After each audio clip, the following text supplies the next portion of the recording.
En el corazón rural de Sonora, entre caminos polvorientos y paisajes cálidos, se encuentra Fundición, una pequeña comunidad donde la educación sigue resistiendo.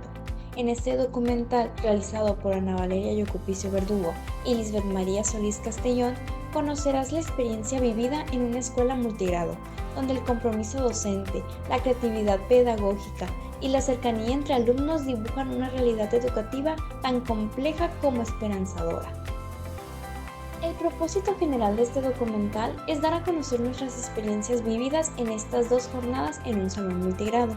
El propósito de la primera jornada era observar e identificar el contexto de la escuela, asimismo la interacción entre la comunidad y estudiantes. El propósito de la segunda jornada fue aplicar dos proyectos al salón de multigrado en 2 días, para conocer cómo se desarrolla una clase con la variante de 2 grados, cumpliendo con el compromiso de redactar una planeación y actividades adaptadas al nivel para ambos grados. Para llegar a la escuela que se nos otorgó, teníamos que tomar un camión temprano por la mañana para poder llegar a tiempo a Fundición, una comunidad rural ubicada en Navojoa, Sonora. El trayecto hacia la escuela primaria José María Pino Suárez comienza con un viaje en Mayitos, un camión que conecta la ciudad con las comunidades cercanas. El camión salía a las 6:30 y realizaba un viaje estimado de 30 minutos. El transcurso del autobús era calmado y por suerte ambas podíamos encontrar asiento. Una vez que pasaba la caseta de cobro en Navojoa, solo faltaban 5 minutos para que pudiéramos llegar a nuestro destino. Una vez que el camión hacía su parada, nos encontrábamos en la carretera listas para caminar varias cuadras y poder llegar a la escuela. Dar con la escuela fue sencillo. Si sigues el GPS de Google, además las calles son cortas, pero están pavimentadas, por lo que se camina bien. Algo que sorprendió es que en el lugar hay una comisaría a 3 cuadras de la escuela y casi enfrente de la escuela hay un jardín de niños. Se puede notar que en la comunidad son algo cercanos y la mayoría tiene conocimientos de unos y otros. La ubicación de la escuela es adecuada. Cerca de ella hay abarrotes y casa de algunos de los estudiantes. Además, por la esquina pasa un camión que recoge a los alumnos de secundaria o preparatoria para dejarlos cerca de su escuela. La primaria está en su totalidad cercada y tiene una imagen limpia y bonita. De mismo modo, cuenta con una cancha cívica tejada en donde se hacen los honores cada lunes. Está la dirección, el aula de tendencia, un cuarto que se usa como tiendita en el recreo, una biblioteca o almacén, puesto que solo guardan cosas como tal no están funcionando, y los baños, que sí cuentan con agua, incluso cuentan con un bebedero con agua potable. Contando los salones que son funcionales, estos son 5. Los primeros 2 de enfrente de la cancha cívica son de primero y sexto grado. Atrás de ellos están los de quinto y segundo. Y a la esquina derecha está el salón donde se abarcan los 2 grados, tercero y cuarto grado. El intendente fue quien nos abrió la puerta y nos empezó a dar a conocer un poco más sobre la escuela. Nos contó que esta escuela estaba en la cuerda floja de seguir funcionando, pues cada vez eran menos alumnos quienes asisten a la escuela y no cumplen con el mínimo de estudiantado para ser completa. Algo que a él le afecta, puesto que al ser aproximadamente 60 alumnos que cursaban en la escuela, esta no cumplía con los requisitos para que pudiese seguir viendo un intendente a cargo, pero que no lo despedían por el tiempo que ya tenía.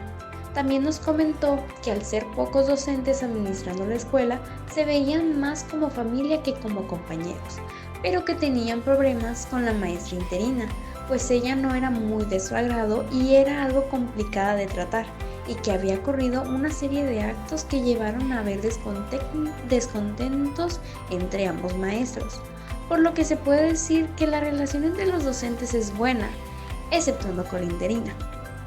En cuanto a la interacción con la comunidad, el maestro nos dijo que la comunidad y los padres de familia participaban en una que otra actividad escolar, mostrando poca disposición para apoyar cuando se les solicita.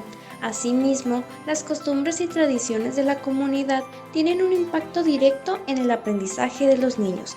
Por ejemplo, Durante la Semana Santa, muchos estudiantes faltan a clases debido a la cercanía de un centro ceremonial. Para aprovechar este contexto, el docente busca relacionar los contenidos escolares con las tradiciones locales, despertando un mayor interés en los alumnos. En esta escuela, el aula de tercer y cuarto grado está a cargo del maestro Daniel Arturo Escalante Gracia. En un solo espacio conviven alumnos de diferentes edades, niveles y ritmos de aprendizaje. El docente adapta materiales, ajusta contenidos y utiliza recursos concretos para lograr que cada estudiante avance. En el aula solo se encontraban 19 estudiantes repartidos.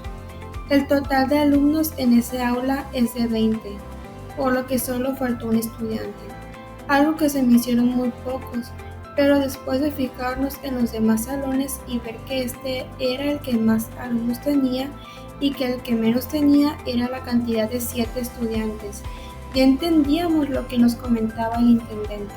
Cuando ingresamos al salón, los alumnos se levantaron de sus asientos y dijeron al unísono "buenos días", algo que me sorprendió, puesto que esto ya no muy visto en las demás escuelas, pero ellos lo siguen haciendo.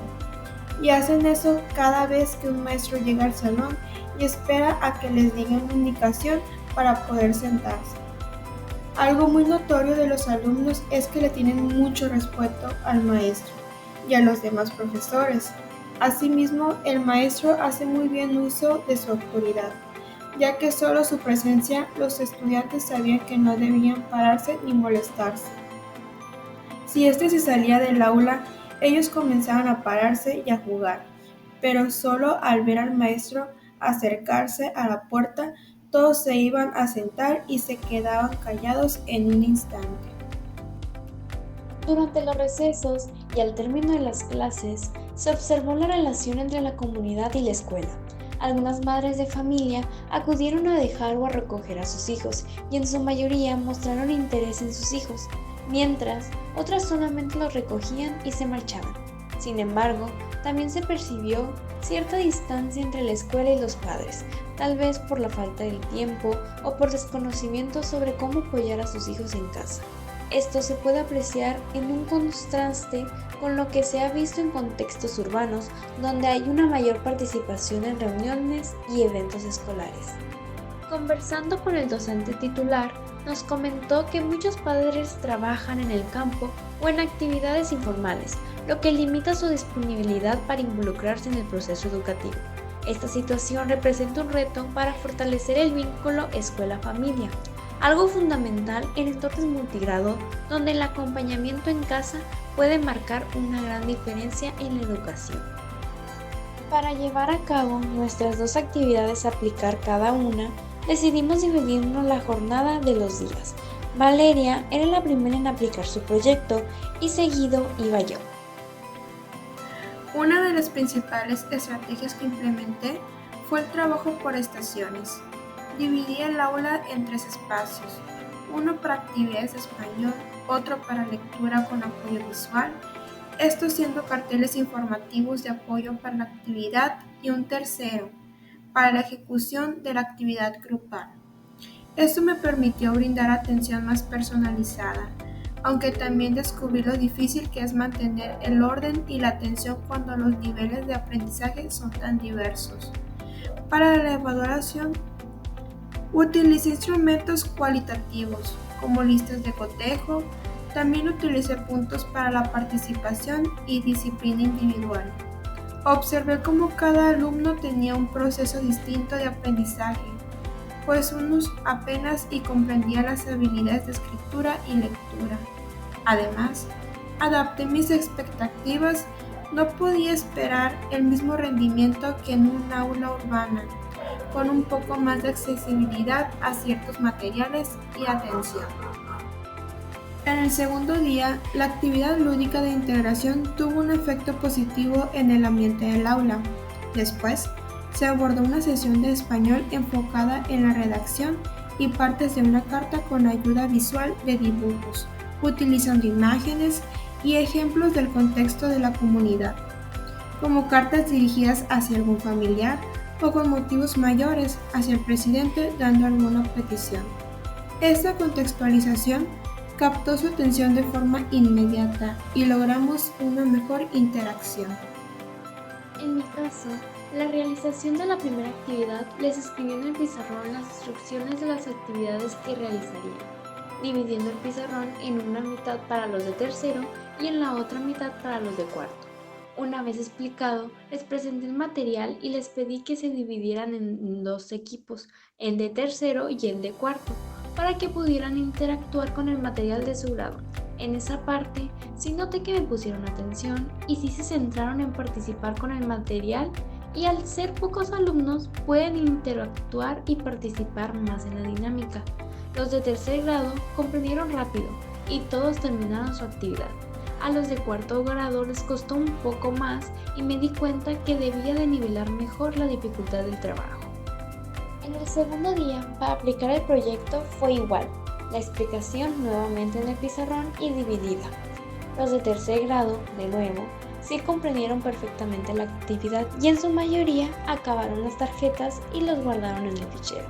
Pero los de cuarto grado, es aquí en donde estaba un grupito problemático que distraía a gran parte de ese grupo, fueron los mismos de siempre que sí me prestaron atención y no les daba flojera ponerse a trabajar, y sí me revisaron y terminaron el trabajo. Con ello ya me di por satisfecha en la parte del trabajo de cuarto grado. Aunque sentí una mejor resolución de la actividad en la clase pasada, en esta clase percibí un mejor orden en cuanto a presentar la actividad, porque hasta ellos mismos me explicaban qué deseaban y qué conceptos y qué dibujos querían dar al trabajo realizado. Aprecié un mayor acercamiento conmigo y cómo me comentaban más sus dudas sin pena en este poco tiempo conviviendo. Una de las lecciones más importantes de esta experiencia fue evidenciar las marcadas diferencias entre una escuela urbana y una multigrado rural. En las escuelas urbanas donde hemos estado, el acceso a la tecnología, material didáctico, bibliotecas y apoyo administrativo es mayor.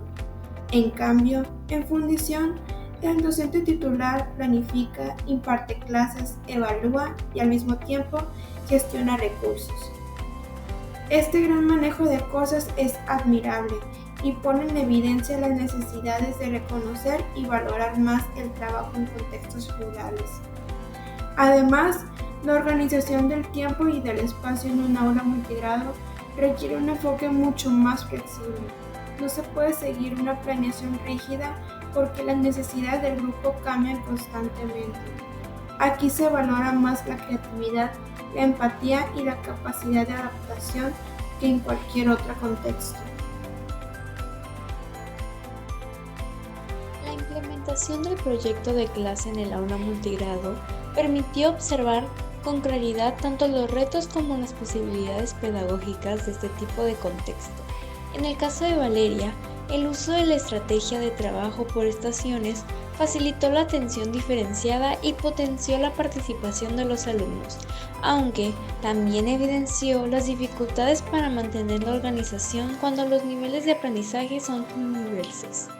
El uso de recursos visuales contextualizados, como las cartas dirigidas a familiares o figuras comunitarias, fue clave para lograr una mejor conexión con los estudiantes y fomentar la expresión escrita.